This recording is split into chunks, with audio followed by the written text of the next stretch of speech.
के शहर में तेजस अपनी पत्नी नीरू के साथ रहता था। पति पत्नी दोनों ही नौकरी करते थे।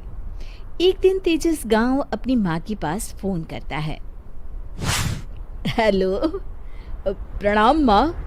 जीते रहो माँ, तुम दादी बनने वाली हो हैं?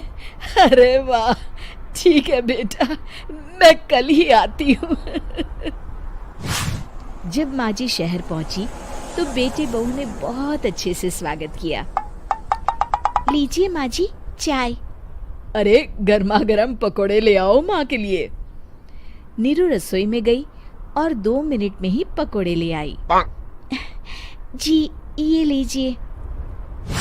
बहू जादू से बनाए हैं क्या? अभी तो रसोई में गई थी। यम्मी। माँ जी, शीला रसोई में पकोड़े तल रही है, मैं बस लेकर आई। हे भगवान, मेरा धर्म भ्रष्ट कर दिया तूने। अब तो गंगा जल से शुद्धिकरण करना होगा। दूसरे दिन, माँ जी मैंने नाश्ता बना दिया है, ऑफिस जा रही हूँ। पर अभी तो घर का सारा काम पड़ा है। शीला आती ही होगी, झाड़ू पोछा बर्तन कपड़े वो सब कर लेगी। हमारे जमाने में घर का सारा काम हम ही करते थे। जी माँ जी, आप बहुत होशियार हैं, मैं घर ऑफिस दोनों नहीं संभाल पाती। तो जरूरत क्या है घर से बाहर जाकर चाकरी करने की? वैसे भी घर का काम खुद करने से घर में बरकत आती है, समझी? पर माँ जी। पर वर कुछ नहीं, इस महीने की पगार मिले फिर ऑफिस बंद है। हाँ। रात को नीरू तेजस से कहती है, सुनिए जी, माँ जी बोल रही थी कि मैं नौकरी छोड़ दूं। वैसे ठीक ही तो है, अभी तुम्हें आराम की जरूरत है। फिर भी आराम कहाँ, शीला को छुड़ाने के लिए बोल रही थी। तो अब 24 घंटे में इतना काम तो कर ही सकती हो। पर जॉब पसंद है मुझे, घर पर मन नहीं लगेगा। अगले दिन जब दोनों ऑफिस के लिए निकल रहे थे, मेरी तो कोई कीमत ही नहीं है इस घर में। माँ जी, आजकल महंगाई बहुत है, रहन सहन भी बदल गया है, दोनों नौकरी करते हैं तभी ठीक रहता है। अच्छा, तू कहना क्या चाहती है? मेरा बेटा तुझे बिठा के खिला नहीं सकता?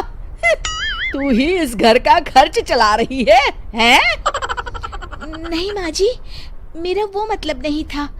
मतलब खूब समझती हूँ, ये बाल धूप में सफेद नहीं किए मैंने। हाँ। अब तो ये रोज का काम हो गया था। तेजस भी रोज की झिकझिक से परेशान हो गया था। एक दिन उसने कहा, नीरू, वैसे भी तुम्हें मैटरनिटी लीव मिलने वाली है, तो अभी से ही छुट्टी ले लो। पर क्या, मेरी सैलरी अच्छी खासी है। आखिर नीरू ने रिजाइन कर दिया। जब बच्चा हुआ तो घर में सब बहुत खुश हुए। कुछ दिनों बाद तेजस फाइल देख रहा था। क्या हुआ तेजस, कुछ परेशान लग रहे हो? हाँ, वो हमारी जितनी सेविंग्स थी वो तो हॉस्पिटल में और छठी के फंक्शन में खत्म हो गई है नीरू। और अभी वैसे मंदी चल रही है तो मैं बोल रही थी कल मुन्ना को हेपेटाइटिस का टीका लगवाना है। नीरू, क्या पोस्टपोन नहीं कर सकते? नहीं जी, बिल्कुल नहीं। अब तेजस को समझ में आ रहा था कि उससे गलती हुई है। पैसों की कमी का असर घर के माहौल पर भी पड़ रहा था। अगले दिन, बेटा मेरा चश्मा और ये दवाइयाँ ले आना, पर्चा देते हुए माँ जी ने कहा। जी। तेजस, मुन्ना के लिए दूध का डिब्बा और डायपर भी ले आना, और ये किराने के सामान की लिस्ट है, इसे भी लाना है। तेजस गुस्से में लिस्ट मरोड़कर फेंकता है और चिल्लाता है, पैसे क्या पेड़ पर उगते हैं? ये ले आना, वो ले आना। अरे पर ये जरूरत का सामान ही है। वो गुस्से में बिना कुछ कहे ऑफिस चला गया। अरे अरे लंच तो ले जाइए। नीरू दौड़कर डिब्बा पकड़ाती है। एक दिन खाना खाने के बाद, नीरू, अब तो मुन्ना कुछ बड़ा हो गया, तो अब तुम वापस ज्वाइन कर लो ना जॉब। पर इस रिसेशन में जॉब मिलना बहुत मुश्किल है। ट्राई तो करो। फिर मुन्ना, माँ जी है ना, और एक फुल टाइम मेड भी लगा लेंगे। पर माँ जी, उन्हें तो पसंद नहीं। तभी माँ जी वहाँ आ जाती है और प्यार से नीरू के सर पर हाथ फेरते हुए बोलती है, अब मेरी समझ में आ गया बहू, पहले के और अब के समय में अंतर है। तुम काम शुरू करो, मुन्ना की जिम्मेदारी मेरी। मेरी प्यारी माँ जी, ये कहकर नीरू उनके गले लग गई।